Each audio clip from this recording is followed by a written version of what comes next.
ઝડપાયા। ગાડીમાં ચોરખાનું બનાવી દારૂની હેરાફેરી કરતા 5 શખ્સો સહિત કુલ રૂપિયા 3.89 લાખનો મુદ્દામાલ જપ્ત કરી પોલીસે વધુ તપાસ હાથ ધરી છે।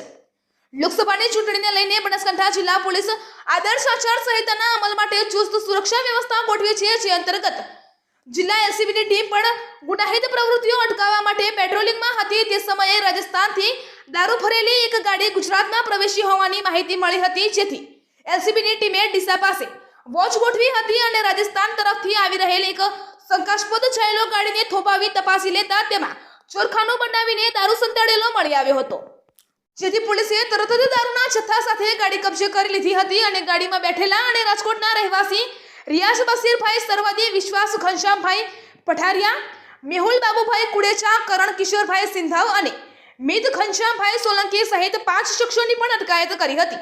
આ મામલે પોલીસે વધુ પૂછપરછ કરી સાંચોર બાડમેર રોડ પર આવેલી દુકાન પરથી દારૂ ફરાવનાર વિજય બોરિયા અને દુકાન પર બેઠેલ માણસ સહિત કુલ 7 લોકો સામે પ્રોહિબિશન એક્ટ મુજબ ગુનો નોંધ્યો છે અને અન્ય આરોપીની પણ શોધખોળ હાથ ધરી હતી।